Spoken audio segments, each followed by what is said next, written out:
Okay, so can we continue from where we left? तो क्या हम शुरू कर सकते हैं जहां से हम लोगों ने छोड़ा था? We had a good stretch break. तो क्या हमें अच्छा ब्रेक मिला? Yes, awesome. Okay, right. So in the last class, we looked at what worship is. तो पिछले क्लास में हमने देखा कि आराधना क्या होती है, We saw that worship as a word comes from the ancient Latin word, और हमने देखा कि जो शब्द वर्शिप है यह एक लैटिन भाषा से निकली है, which is worthship. जिसका अर्थ होता है worship. So anything or anyone you consider value, और किसी भी व्यक्ति विशेष को या किसी भी चीज को आप समझते हैं कि वह काफी मूल्यवान है or greater than you, और आपसे ज्यादा बड़ा है, or to anything or anyone और किसी भी चीज को या किसी व्यक्ति को that you give all your love, affection, and devotion जिसको अपना आप प्रेम देते हैं, आप अपना पूरा भक्ति उसे आप देते हैं, because you consider they are worthy. क्योंकि आप उसे मानते हैं कि वह मूल्यवान है, योग्य है, That is worship. तो वह आराधना है। Okay, and we also very briefly saw the posture of worship. और फिर हम लोगों ने बहुत ही संक्षिप्त रूप से देखा कि जो आराधना है उसका शारीरिक भाव क्या होता है, Right? It is bowing down before the king. और इसका अर्थ होता है कि हम राजा के सामने अपने आप को झुकाएं, नम्र Right? करें, It is the posture of complete surrender. और यह पूर्ण रूप से समर्पण जो होता है उसको दिखाता है। Right? In addition, we saw that worship is recognizing who God is, और फिर हम लोगों ने देखा कि पहचानना कि परमेश्वर कौन है, that He is awesome, और वह बहुत ही अच्छा है, भला है, He is wonderful, वह आश्चर्यजनक है, वह काफी अद्भुत है, He is great, वह महान है, right? And He is holy. और वह पवित्र है, Right? The Bible says, क्योंकि बाइबल बताती है, worship the Lord in the beauty of His holiness. और बाइबल कहती है कि परमेश्वर की आराधना करो उसके पवित्रता की सुंदरता में, Right? Worship Him in the beauty of His holiness. उसको आराधना करो उसके पवित्रता की सुंदरता में। And so, because you recognize, identify, and acknowledge, और जिस प्रकार आप उसको पहचान लेते हैं और मान लेते हैं और स्वीकार कर लेते हैं, you come before the King with reverence. और तब आप परमेश्वर के पास आते हैं पूरी श्रद्धा से, You come before Him with fear और आप उसके पास आते हैं भय से and trembling, और कांपते हुए, right? With utmost respect, और पूरी रीति से आदर के साथ। right? Anyone that you consider is great, और जिसको आप मानते हैं कि वह महान है, right? For example, और उदाहरण के रूप में, right? If a chief minister or a president was in this room, अगर आप उदाहरण के रूप में अगर मुख्यमंत्री या राष्ट्रपति इस रूम में होते, कमरे में होते, what will be your body language? तो आपका जो शारीरिक जो लैंग्वेज होता है वो क्या होता? Discipline, तो आप अनुशासन में रहते हैं, right? You're not going to be like, hi Modi ji, तो आप ऐसे नहीं करते हैं। right? As soon as there is a presence of someone greater, और जिस प्रकार आपसे ज्यादा कोई बड़ा उपस्थित रहता है, at least in Indian culture, तो भारतीय जो संस्कृति है, right? If there's an older person and an elder person comes into your house, और आपके घर में जब कोई बड़ा व्यक्ति आता है या फिर कोई बड़े व्यक्ति आते हैं, what we do, तो हम क्या कहते हैं, or at least what I was taught to do, और क्या मुझे सिखाया गया है करने के लिए, we stand up, तो हम खड़े हो जाते हैं, isn't it? है ना? We stand up and we respect that person. तो हम खड़े हो जाकर फिर उस व्यक्ति को हम आदर करते हैं। Is it small things like that is what we call as reverence, तो ये सारी छोटी छोटी बातों को हम श्रद्धा कहते हैं। right? The Bible says, let's look at a few scriptures. Let's look at Psalm 5 verse 7. आइए हम भजन संहिता 5 उसका 7वां वचन देखेंगे। Psalm 5 verse 7. भजन संहिता 5 उसका 7वां वचन। Okay, can someone read that? If you can read it. क्या कोई पढ़ सकता है? मैं पढ़ दूं। परंतु मैं तो तेरी अपार करुणा के कारण तेरे भवन में आऊंगा, मैं तेरा भय मानकर तेरे पवित्र मंदिर की ओर दंडवत करूंगा। Okay, so look at that verse. तो आप Psalm 5 भजन संहिता 5 verse 7. उसका 7वां वचन। Okay, but as for me, I will परंतु मैं तो I will come into your house, तेरे भवन में आऊंगा, right? Why? Because of your mercy. तेरी करुणा के कारण। So I will come into your house मैं तेरे भवन में आऊंगा because of your mercy. तेरी करुणा के कारण, In fear of you, तेरे भय से I will worship you. मैं तेरी आराधना करूंगा, Right? Because of what you have done, कि जो तूने किया है, because of your mercy, तेरी करुणा के कारण I will worship you in fear. मैं तुझे भय से आराधना करूंगा। Okay, one more scripture. और एक वचन, Psalm 96, verse 9. भजन संहिता 96 उसका 9वां वचन, भजन संहिता 96 उसका 9वां वचन, Psalm 96, verse 9. भजन संहिता 96 उसका 9वां वचन, कोई पढ़ सकता है?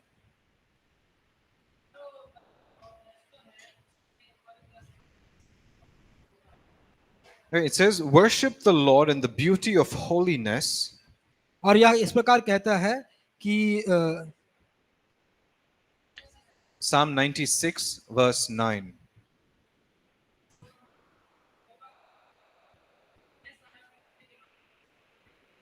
Okay, the English word used there is tremble. तो जो अंग्रेजी भाषा यूज किया गया है वह कांपना होता है, Okay, tremble means to shake. और जो ट्रेम्बल का जो शब्द होता है वो है हिलना या कांपना। Okay, has anybody gone to a principal's room in school? तो क्या कोई अपने प्रिंसिपल के रूम में गया है? I've gone there many times, मैं बहुत बार गया हूँ, and not for good reasons. अच्छे बातों के लिए नहीं, All bad. सारी बुरी बातों के लिए। Okay, and then the worst thing is, और सबसे बुरी चीज ये है, if they ask for my parents to come, और जब वो अपने मेरे माता पिता को आने के लिए बोलते हैं finished. तो फिर खत्म होगी बात। Okay, so I know what my day is going to be like after that. तो मैं जानता हूँ कि मेरा जो दिन है उसके बाद क्या होगा, उसको उसको उसको, उसको भली बात मैं जानता हूँ, And so scriptures are telling us, क्योंकि जो वचन है वो हमें बता रही है, come into his presence उसके उसके उपस्थिति में आओ with utmost respect. तो पूरे आदर के साथ, सम्मान के साथ, Utmost respect. पूर्णता से, पूरे सम्मान के साथ। You have to know who is in the house. आपको यह जान लेना बहुत जरूरी है कि वह घर में कौन है, उस भवन में कौन है, We have to recognize and acknowledge who is in the room. और उसे पहचान लेना है और स्वीकार कर लेना है कि वह कौन है। We have to know that Jesus is the King of all kings, और हमें यह जानना जरूरी है कि यीशु मसीह राजाओं का राजा है, and that he is worthy of your worship, और आपके आराधना का वो योग्य है, and what he has done for you on the cross. और जो क्रूस पर उसने आपके लिए किया। So if you recognize and acknowledge, और जब आप उसको पहचान लेते हैं और स्वीकार कर लेते हैं, you come into his presence with respect. और फिर आप उनके सामने आते हैं पूरे पूरे प्रेम के साथ, पूरे सम्मान के साथ, Right, with fear and trembling. और कांपते हुए भयभीत होकर आते हैं। Okay, let's look at one scripture. आइए हम एक और वचन देखेंगे, Let's go to Isaiah chapter 6. यशायाह की पुस्तक उसका 6वां अध्याय। Has anyone read this chapter before? क्या किसी ने इस पूरे चैप्टर को पढ़ा है? Isaiah 6. यशायाह की पुस्तक उसका 6वां अध्याय।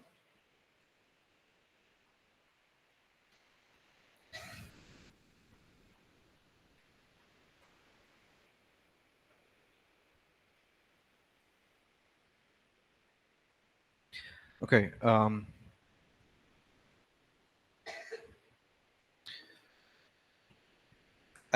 Can you read it for us, please? So let's read from verse 1 to 4. आइए यशायाह की पुस्तक उसका 6वां अध्याय 1 से लेकर 4 तक पढ़ेंगे। मैं पढ़ रहा हूं।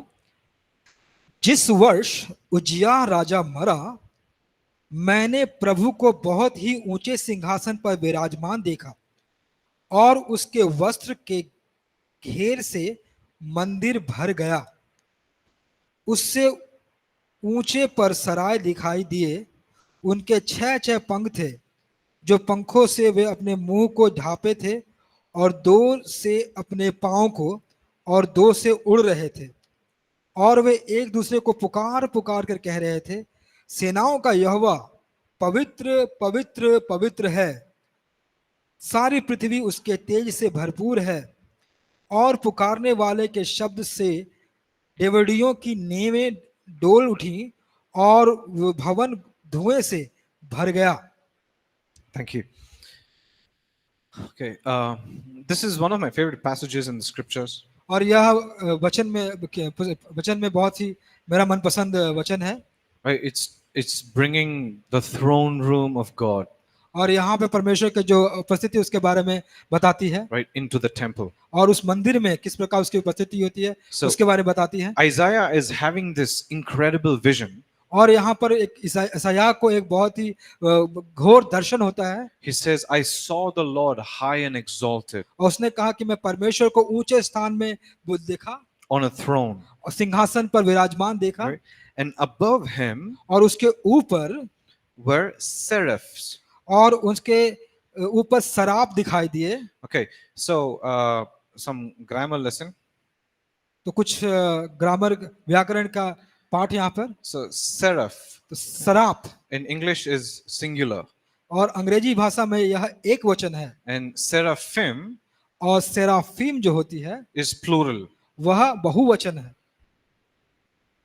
Okay, so we don't say seraphims, तो हम लोग सेराफिम्स नहीं कहते हैं, we say seraphim, हम सेराफीम कहते हैं, which means plural, means many, जिसका मतलब है बहुवचन यानी बहुत सारे, or at least more than one. एक से ज्यादा। Okay, so we don't really know how many seraphs are तो, there. तो हम यह नहीं जानते कि कितने सराप थे वहां पर। Okay, and they are known as, और उनको जाना जाता है, I don't know, super angels. तो उनको सुपर एंजल के रूप में, They look very scary. वो काफी डरावने दिखते हैं। By the way, seraph means, or serapha, Saraf या सराफा का मतलब होता है, it means burning ones. तो इसका मतलब होता है जलते हुए, Burning ones. जलते हुए। So that means these creatures इसका मतलब है ये जो विशिष्ट प्राणी हैं are on fire. यह आग पर हैं। Do you still want to see one? तो क्या आप देखना चाहते हैं कौन है? You want to see? क्या आप देखना चाहते हैं? Right. I don't know what would happen to me if I saw one. तो मुझे पता नहीं कि अगर मैं एक को देखूं तो मेरा क्या होगा। I'd probably faint and it's like, तो हो सकता है कि मैं बेहोश हो जाऊंगा। right. These are super angels. तो यह एक उसे सुपर एंजल Right. कह सकते हैं। And these creatures तो यह प्राणी are in the presence of God. और यह परमेश्वर की उपस्थिति में है। And they had 6 wings. उनके पास 6 पंखे हैं, Right. With 2 they flew. और 2 से वो उड़ते हैं, With 2 they cover their face. और 2 से अपने चेहरे को ढक के रखते हैं, And with 2 they cover their feet. और 2 से अपने पैरों को ढक के रखते हैं। And so from eternity तो अनंत काल से they're crying to one another और एक दूसरे से वो रो रहे हैं, that holy, holy, holy is the Lord. और वो कहते हैं पवित्र पवित्र पवित्र है परमेश्वर। It doesn't seem like they take a break. और यहाँ यह प्रतीत नहीं होता कि वह कोई ब्रेक ले रहे हैं। Without break, we don't know for how long they've been saying holy, holy, holy. और हम नहीं जानते कि कितने दिन से कितने देर से वो कह रहे हैं पवित्र पवित्र पवित्र। These amazing creatures, और ये आश्चर्यजनक जो प्राणी हैं, the ones, burning ones, जो जलते हुए हैं, with 6 wings, जिनके पास 6 पंखे हैं, they are not like these beautiful angels you see on the paintings, with bow and arrow and heart were coming out, अब ऐसा नहीं है कि ऐसे एंजल्स के चित्र को देखते हैं जो तीर धनुष के साथ वो ये करते हैं और से एक हार्ट आता है। Yeah. Some paintings of these angels are very cute. और बहुत सारे जो ऐसे चित्र होते हैं बहुत सुंदर दिखाई पड़ते हैं। Yeah, these are definitely not cute. और लेकिन ये जो है ये क्यूट नहीं है।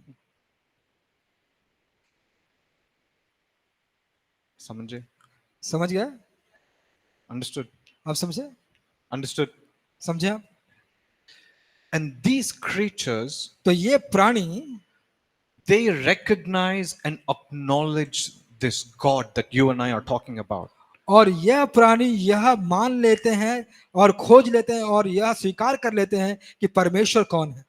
How much more should we? तो हमें कितना करना चाहिए? Because the blood of Jesus was not for them.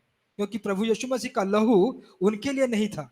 They still bow down. वो अभी भी दंडवत करते हैं। The blood of Jesus was for you and for me. और प्रभु यीशु का लहू आपके लिए और हमारे लिए था। How much more should we bow तो down? हमें कितना दंडवत करना चाहिए?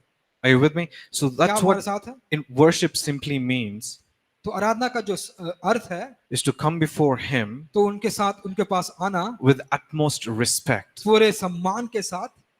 Okay, another interesting thing what Isaiah says और ऐसा है कि और एक रुचिजनक बात यह है, in verse 2, I think. और दूसरा वचन, Sorry, verse 1 itself. एक पहला वचन ही, It says, the train of his robe filled the temple. और उसका जो जो जो प्रकाश था वो पूरे मंदिर में भर गया। Okay, so I don't know what it says in Hindi, but the train of his robe, what is it? What, The train of his robe. Okay, Isaiah 6, verse 1. Isaiah chapter 6, verse 1. वस्त्र के घेर से मंदिर भर गया। So, The light. okay.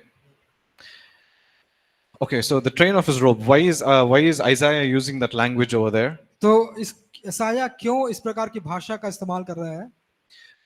Everybody say robe. सब लोग रोब कहें, Everybody say robe. सब लोग रोब कहें, Okay, that's not everybody. Everybody say robe. सब Okay, so if you've seen a bride, रोब a person who's about to get married, female, तो अगर आप किसी दुल्हन को देखते हैं जो विवाह करने जा रही है, you know, she wears a gown. तो वह एक गाउन पहनती है, Okay, she wears a gown. तो वह गाउन पहनती है, Okay, and all these beautiful brides will have a robe, like a thing that goes for 1 kilometer. और उनके पास उनका एक कपड़ा होता है जो 1 किलोमीटर के लगभग चला Like जाता one है, long thing. तो एक बहुत बड़ा लंबा एक कपड़ा Right. रहता है, That's called a robe. तो उसे रोब कहते हैं। Okay, so Isaiah, तो यशायाह, I want you to listen to me about this prophet. तो मैं चाहता हूं कि आप इस भविष्यवक्ता के बारे में ध्यान से सुने। Isaiah was known as the prophet of prophets. और यशायाह को भविष्यवक्ताओं का भविष्यवक्ता कहा गया है। Okay, Isaiah was known as the prophet of prophets वह भविष्यवक्ताओं का भविष्यवक्ता था, because most of the prophets in the Old Testament, तो क्योंकि बहुत सारे भविष्यवक्ता पुराने नियम में you know, they used to live in the wilderness, वो लोग जंगल में रहते थे, in the caves, वो गुफाओं में रहते थे, you know, very poor lifestyle. और काफी गरीब अवस्था में रहते थे। But Isaiah was not like that. क्योंकि लेकिन यशायाह वैसा नहीं था। The king Uzziah who died जो राजा उजिया जो मर गया, was his cousin, वह उसका कजन था, because of which जिसके वजह से Isaiah, यशायाह, he could enter the courts of the king. तो इसी के वजह से यशायाह राजाओं के दरबार में अंदर जा सका। Right, so he's seen the throne room, the earthly throne rooms of a king. और उसने जो राजाओं का सिंहासन होता है उसके कमरे को वह पूरी रीति से देखा। So in Isaiah's days, और यशायाह के दिनों में the longer the robe of a king, जितना भी बड़ा जो घेर था, जो वस्त्र था राजा का, the great was his reign. तो उसका जो राज्य था वो उतना बड़ा माना जाता था। Right, if a king ruled over a country for 10 years or 40 years, अगर एक राजा उस राज्य पर राज करता है 10 साल के लिए, 12 साल के लिए, right, it was shown in how long their robe was. और वो दिखाई पड़ता था कि कितना बड़ा उनका घेर या कपड़ा था। But here Isaiah is saying, लेकिन यहाँ पर यशायाह यह कहता है, he's having this vision, वो एक दर्शन को प्राप्त करता then है, he says the train of his robe और उसका कहता है कि उसका जो घेर था was filling. और वो भरा हुआ था, That means there was no end for this robe. तो वह जो घेर था उसका कोई अंत नहीं था। So Isaiah is saying there is no end for the reign of this king. और वह कह रहा था कि वो राजा का जो राज्य है उसका कोई अंत नहीं था। Right? He's saying that he is sovereign. वह कहता था कि वह एक सॉवरेन है, Okay, sovereign वह सॉवरेन है। means इसका मतलब होता है single reign. जो अकेला ही राज्य करता है, Okay, single reign. जो अकेलौता ही है, जो इकलौता ही राज्य करता है, There is no other kingdom or reign after his kingdom. और उसके पास उसके अलावा कोई दूसरा राज्य और कोई नहीं है, There was no other reign before his kingdom. और उसके राज्य के पहले कोई राज्य नहीं था। He is the king of all kings. वह राजाओं का राजा है, He always was, वह हमेशा था, he always is, वो हमेशा है, he always will be. वो हमेशा रहेगा। And so this is what Isaiah is saying. और यह यशायाह कह रहा है, And it is in the presence of such a king we see these creatures. और उस महान राजा के उपस्थिति में हम इन प्राणियों को देखते हैं। And then Isaiah says, तब यशायाह कहता है, Woe unto me, for I am a man of unclean lips. और वह कहता है कि मेरे ऊपर हाय कि मैं एक ऐसा मनुष्य हूँ जिसका जो मुंह है वह शुद्ध नहीं है। So, everyone, I want you to listen to me. मैं चाहता हूँ कि सब लोग मुझे सुने Pay attention. और ध्यान से सुने। So, it is when we come into His presence with reverence, और जब हम उनकी उपस्थिति में श्रद्धा के साथ आते हैं when we recognize and acknowledge how holy He is, और जब हम लोग पहचान लेते हैं और स्वीकार कर लेते हैं कि कितना पवित्र वो है, we realize तब हम जान पाते हैं, how sinful we are, तब हम यह जान पाते हैं कि कितने पापी हम हैं how much more of mercy we need of Him. और हमें कितने ही करुणा की आवश्यकता है उसकी करुणा की। Are you all with me? क्या आप मेरे साथ हैं? Okay, so first thing, worship is recognizing who God is. और पहला है आराधना करना की पहचान लेना कि परमेश्वर कौन है। The second thing is worship is reverence for God. और दूसरा चीज है परमेश्वर के प्रति हमारी श्रद्धा। Okay, let's look at third point. आइए हम तीसरे चीजों को देखेंगे। Worship is communion with God. और जो आराधना होता है वो परमेश्वर से बातचीत करना होता है। Communion. कम्युनियन मतलब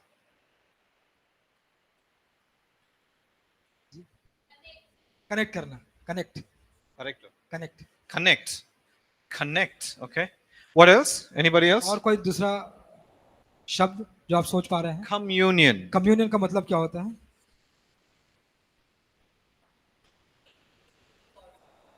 Whoa. सामाजिक Who is that? लोगों के साथ 100 सामाजिक mark answers करना, मतलब 100 में 100 का नंबर उत्तर है। Sorry, Hello? guys. I have to clean this board. Okay. So, communion. तो कम्युनियन के बारे में देखेंगे। संपर्क साधना, It's two different words. और ये दो अलग अलग शब्द हैं। Come in unity. Come in unity, Okay, or Ah, coming. Yeah. Sorry, go ahead. आइए एकता में, कम Okay. In unity. For example, you have this word called university. तो आपका जैसे उदाहरण के रूप में आपका वो एक वर्ड आता है यूनिवर्सिटी, Right, विश्वविद्यालय। University is two words. तो यूनिवर्सिटी दो शब्द है, Okay, unity unity and diversity और डाइवर्सिटी, means difference. अनेकता में एकता। So, communion simply means तो कम्युनियन का जो अर्थ होता है, is to come together with God. तो जिसका अर्थ होता है परमेश्वर के साथ एक साथ आना, Right, becoming one with Him और उनके साथ एक हो जाना in fellowship. संगति में। Right, that's why we partake of His bread and blood. और इसीलिए हम उसके लहू और मांस से लेते हैं। Right, we take communion, right, at church. हम लोग चर्च में कम्युनियन लेते हैं। Right, this is the symbol. तो यह एक संकेत है। So, I want you to make a note of these scriptures. तो मैं चाहता हूं कि आप इन सब जो वचन है उसका मैं- नोट कर लें। Matthew chapter 22. मत्ती 22, Matthew 22, you can write it down. You Ab- don't have to turn in your Bible, just write it down. आप लिख लीजिए, आप बाइबल में ना खोजें, आप लिख लीजिए मत्ती 22, Matthew 22, 36 to 40. 36 से लेकर 40 तक, Mark chapter 12, मरकुस 12, 28 to 31. 28 से लेकर 31 तक, And Luke chapter 10, लूका रचित सुसमाचार उसका 10वां अध्याय, verse 25 to 28. उसका 25 से लेकर 28वां वचन। Can I say that again? क्या मैं फिर से बोलूं? Matthew, Mark, Luke. No, I'm just kidding. Okay. Matthew chapter 22, मत्ती 22वां अध्याय, verse 36 to 40. 36 से लेकर 40 वचन। Cool? जी, All right. Mark chapter 12, मरकुस उसका 12 अध्याय, 28 to 31. 28 से लेकर 31 तक, And Luke chapter 10, लूका का 10वां अध्याय, Luke chapter 10, लूका रचित सुसमाचार उसका 10वां verse अध्याय, 25 to 28. 25 से लेकर 28वां। Okay. We've all know, somehow some of us would have read this verse already. तो हम में से कई होंगे जो इस वचन को पढ़ लिए होंगे या पढ़ चुके होंगे। Right? People come and ask Jesus, जहाँ पे प्रभु यीशु मसीह को लोग पूछते हैं, what is the greatest commandment? तो सबसे बड़ी आज्ञा क्या है? Jesus quotes from the Old Testament. और प्रभु यीशु मसीह पुराने नियम से बताते हैं, He says, love the Lord your God with all your heart, soul, mind, and strength. और प्रभु यीशु मसीह कहता है कि अपने परमेश्वर को पूरे मन से, पूरे हृदय से, पूरी आत्मा से आप प्रेम कर। So, worship is simply coming in unity with Him. तो आराधना का मतलब होता है साधारण रूप से उसके साथ एक एकता हो जाना, एक हो जाना। Okay, holiness. और पवित्रता, Everybody say holiness. सब लोग कहें holiness. Okay, what is it in Hindi? Pavitra. पवित्रता, Okay, so holiness is a result और जो पवित्रता है वह परिणाम है of communion. वो एक साथ आने का। Holiness is a result of communion with God. और जो पवित्रता है वह परमेश्वर के साथ एक होने का परिणाम है। Okay, you don't become holy by cosmetic thing, by using cosmetics. और आप जो कॉस्मेटिक चीजों को इस्तेमाल करके आप पवित्र नहीं होते हैं। Okay, white shirt, white pant doesn't mean you're holy. और सादा कुर्ता, सादा पैंट पहनने से का मतलब नहीं होता कि आप पवित्र हैं। Okay, white is sada. सफेद, सादा। Safed. White shirt. Hey, I'm not that bad in Hindi. So, white shirt, white pant doesn't mean you're holy. सफेद कुर्ता या सफेद पैंट पहनने का मतलब ये नहीं होता कि आप पवित्र हैं। Okay, no jewelry doesn't mean you're holy. अगर आप गहने नहीं पहनते तो इसका मतलब ये नहीं कि आप होली हैं। या Jewelry doesn't mean you're unholy. और ज्वेलरी का मतलब ये नहीं है कि आप फिर Okay. अनहोली हैं। Beard, unholy. और दाढ़ी अनहोली है। Clean shave, holy. साफ पूरा होना भी बहुत पवित्र है। See, holiness जो पवित्रता है is not a result of cosmetics. वो कॉस्मेटिक का परिणाम नहीं है।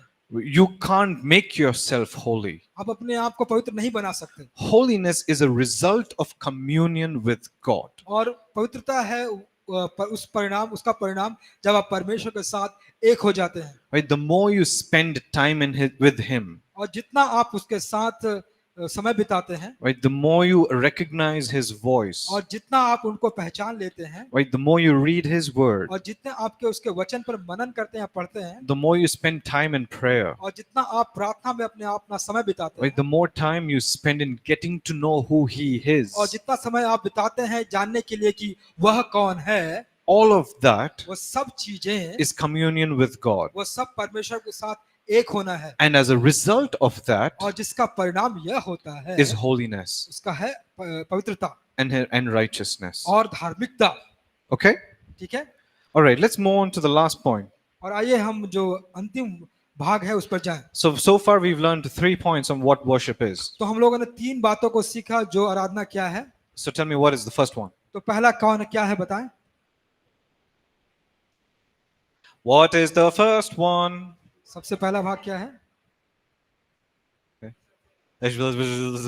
Okay, it's like everybody's talking in tongues. Okay. Thank you. धन्यवाद। Okay. भाई ने कहा recognizing God। Wait, guys, it's absolutely fine for you to be loud. Okay. तो आप जोर से बोल सकते हैं, अच्छी बात है ये। Yeah, no problem. कोई समस्या नहीं। Okay, in my class you can. मेरे क्लास में आप कर सकते हैं। I'm nice like that. मैं ऐसा ही हूँ। Okay. ऐसा। What's the second point? तो दूसरा चीज क्या आप सीखे हम।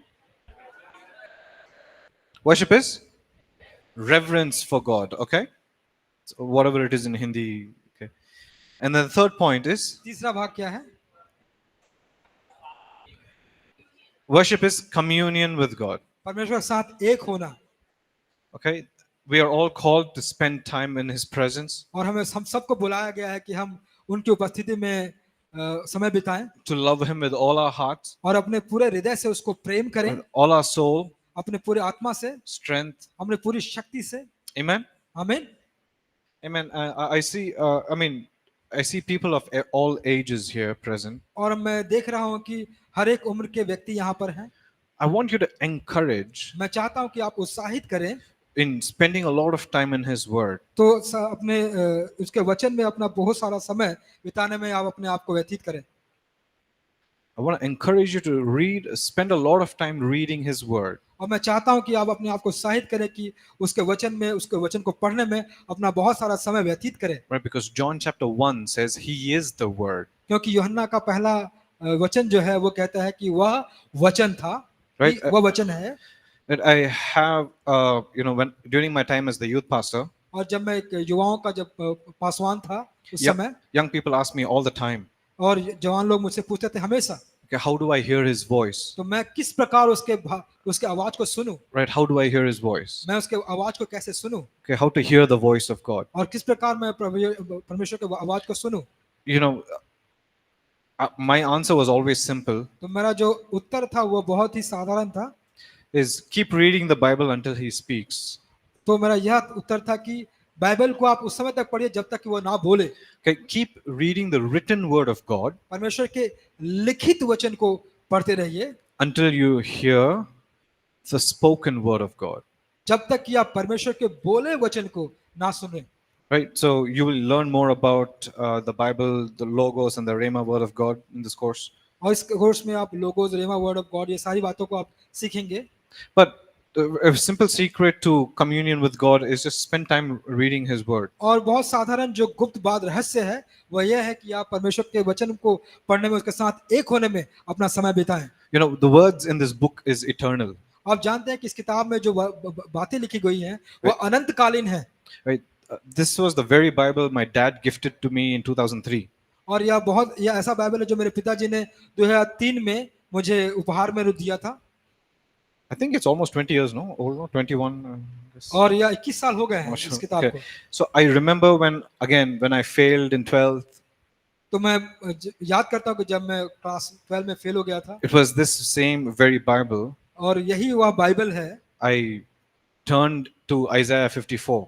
और मैं यशायाह के 54वें अध्याय को पलटा। I didn't even know who Isaiah was. मैं ये भी नहीं जानता था कि यशायाह कौन था। And I don't even know why I turned to Isaiah और मैं 54. ये भी नहीं जानता कि मैंने क्यों यशायाह 54 को उल्टा। But But I remember the room that I sat and read Isaiah 54. मैं याद करता हूँ उस कमरे को जहाँ पे मैंने बैठ के यशायाह के 54वें अध्याय को पढ़ा। And I remember how God would comforted me with His word. और मैं याद करता हूँ कि किस प्रकार परमेश्वर ने अपने बातों से मुझे दिलासा दिलाया। Right, how He gave hope in that hopeless situation. और उस आशाहीन परिस्थिति में किस प्रकार परमेश्वर ने मुझे आशा दी। So spend time reading His word, and that's how you build your communion with God. One of the ways. और उसी प्रकार एक ऐसा रास्ता भी है कि जब भी आप परमेश्वर के वचन को पढ़ने में अपना समय बिताते हैं तो परमेश्वर आपके साथ एक होता है। Okay. ठीक है। One last point. और जो अंतिम भाग है, Worship Aradhana is our response. तो वह प्रति उत्तर। Worship is our response worship, आराधना प्रति उत्तर है to our encounter with God. हमारे परमेश्वर के साथ साक्षात्कार में। Okay. Encounter is not encounter attack, you know. मुलाकात करना, परमेश्वर के साथ हमारा मुलाकात होना, हमारा साक्षात्कार होना। Encounter simply means coming face to face इसका अर्थ होता है परमेश्वर के साथ फेस टू फेस मिलना, with our King. अपने राजा के साथ। Okay. All of us in this room, तो हम लोग सब इस रूम में we have encountered Him. हमने सब उसको देखा है। At some point in your life, अपने आपके जीवन में किसी भी समय, किसी एक समय you have encountered the love of God. और परमेश्वर के प्रेम को आपने महसूस किया होगा। You have encountered the mercy of God. परमेश्वर की करुणा को आपने प्राप्त किया होगा। You've encountered the grace of God. परमेश्वर के अनुग्रह को आपने प्राप्त किया होगा। Right? You have encountered His faithfulness. जब परमेश्वर के विश्वास योग्यता से आपको मिला होगा। Right? Because you have encountered His love at some point in your life, और जिस प्रकार आपने अपने जीवन में ये सारी बातों को परमेश्वर से मिला होगा, and because you have encountered His mercy, His grace, His faithfulness, और जिस प्रकार आपकी करुणा, उसका अनुग्रह, उसकी विश्वास योग्यता आपको मिली होगी, as a response, you have given your life to Him. तो उसी का प्रत्युत्तर है कि आपने अपना जीवन परमेश्वर को दिया। So every one of us in this room have encountered Him. तो हम में से हर एक ने परमेश्वर के प्रति अपना प्रत्युत्तर दिया होगा। And that's what worship is. और वही आराधना है। Is simply worship is our response. तो आराधना है हमारा प्रति उत्तर। So if it is your response, तब जब आपका प्रति उत्तर है, you should know आपको जानना चाहिए that worship कि आराधना is not initiated by you. वह आपके द्वारा शुरुआत किया हुआ नहीं है। You understood that? क्या आपने समझा? Worship is not initiated by you. आराधना आपसे शुरू नहीं होती है। Because we worship हम आराधना करते हैं, as a response. वह हमारा प्रति उत्तर होता है। Okay, if someone calls me, जब मुझे कोई फोन कॉल करता है I respond by answering the तो call. हम उसको रिस्पॉन्ड करते हैं या प्रत्युत्तर करते हैं, उसको कॉल को आंसर करके उसका उत्तर देके। Are you with me? क्या मेरे साथ है? So that's what an encounter तो is. इसका वही एनकाउंटर कहलाता है। Okay, so because you're having an encounter, जब आप परमेश्वर के साथ एनकाउंटर, आपका साक्षात्कार या मुलाकात होता है, we choose to worship Him. तो हम चुनते हैं उसको आराधना करने के लिए। Okay, let's read a few scriptures that's आइए हम कुछ mentioned. वचन को पढ़ेंगे। Let's go to Revelation chapter 1. प्रकाशित वाक्य उसका पहला अध्याय। Revelation chapter 1, प्रकाशित वाक्य उसका पहला अध्याय verse 12 to 17. उसका 12 से लेकर 17 वचन। Can someone read it for us, please? Oh, क्या कोई भाई पढ़ सकते हैं इसको? Revelation प्रकाशित वाक्य chapter 1, उसका पहला अध्याय verse 12 to 17. उसका 12 से लेकर 17 वचन। Yeah, you can use the mic maybe. आप माइक इस्तेमाल कर सकते हैं।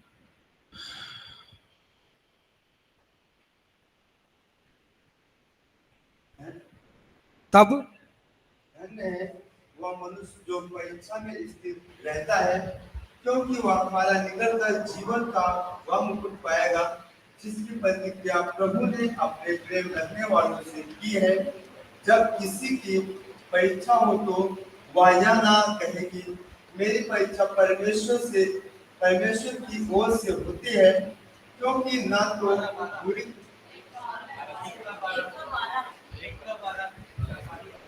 प्रकाशितवाद 1:12। Revelation 1, verse 12 to 17.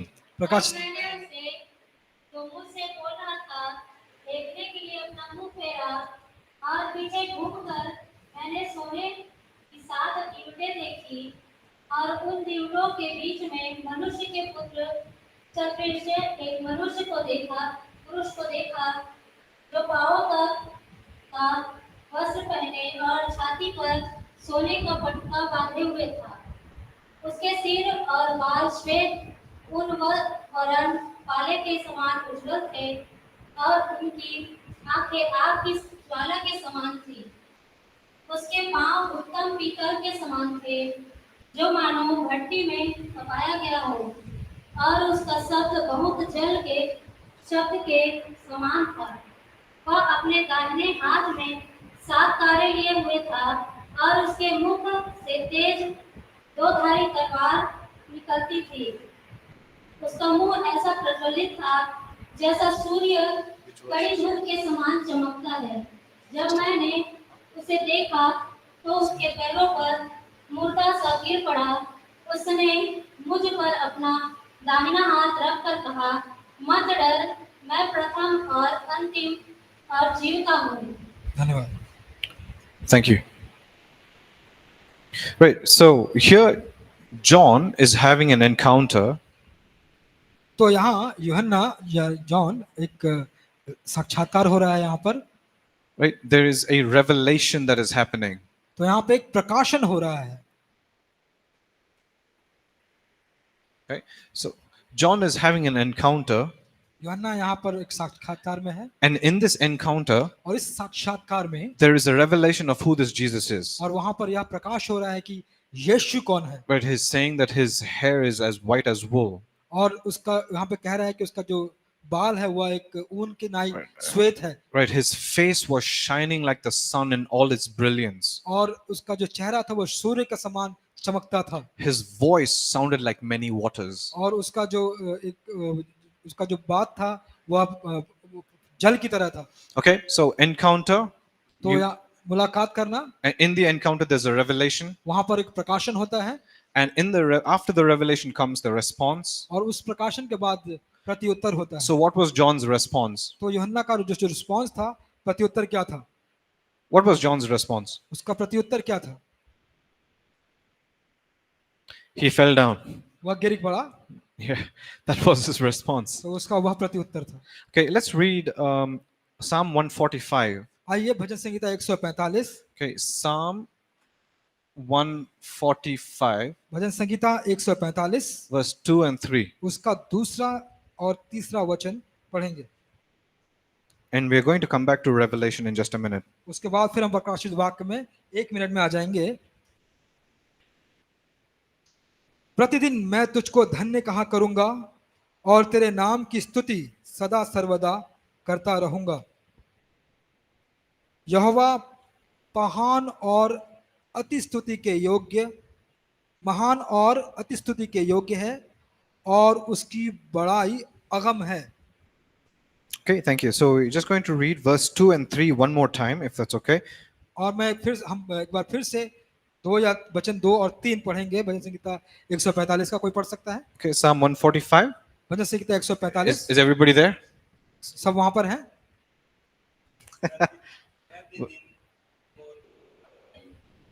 और तेरे नाम की स्तुति सदा सर्वदा करता रहूंगा।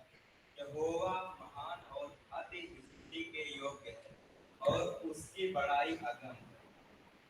Thank you. So the amplified version of the Bible, और जो बाइबल की एम्प्लीफाइड वर्जन है, it says every day with its new reason. और रोज उसके नए कारणों के कारण, Okay, every day प्रतिदिन with its new reason उसके नए कारणों के लिए, means fresh revelation.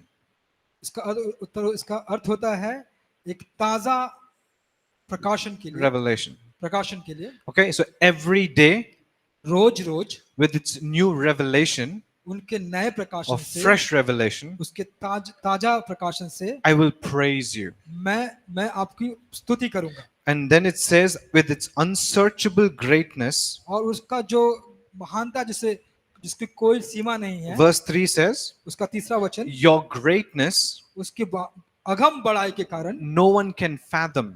और कोई भी नहीं समझ पाता। Or another English version says, unsearchable greatness. और उसका जो महानता, उसका कोई खोज नहीं है। That means इसका अर्थ होता है there is no end for his revelation. तो उसके प्रकाशन का कोई भी सीमा या अंत नहीं है। You can keep encountering him. उसको हमेशा आप उससे मिल सकते हैं। And with every encounter, और हर एक मुलाकात से there will be a fresh revelation तो उसका एक नया प्रकाशन होगा of who he is. कि वह कौन है। So why am I saying all this? क्यों मैं इस सारी बातों को कह रहा हूँ? Why are we reading all these scriptures? क्यों इतने सारे वचन को पढ़ रहे हैं? Your worship, आपकी आराधना, or you will worship क्योंकि आप आराधना करेंगे to the degree of your revelation. आपके जो प्रकाशन है उसके अनुपात के अनुसार।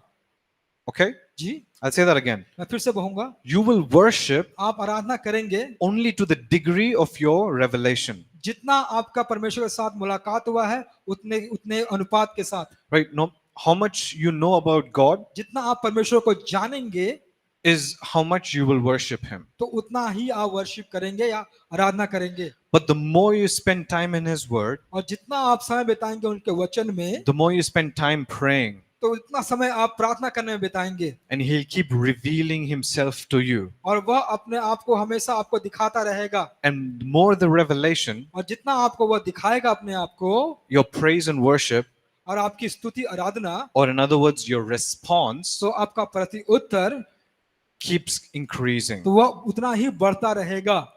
Are you all with me? क्या आप हमारे साथ हैं?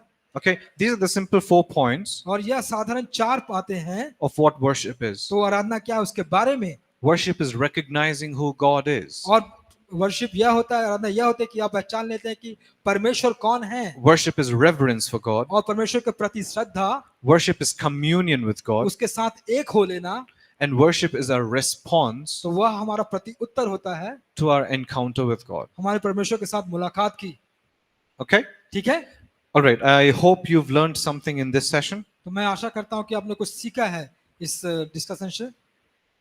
Yes, no, maybe. हाँ, ना, या हो Okay. सकता है नहीं। All right. Thank you. So we'll take another break now. We'll come back and we'll continue for one last session. और हम लोग एक छोटा सा ब्रेक लेंगे और 15 फिर minutes. 15 मिनट का ब्रेक लेंगे।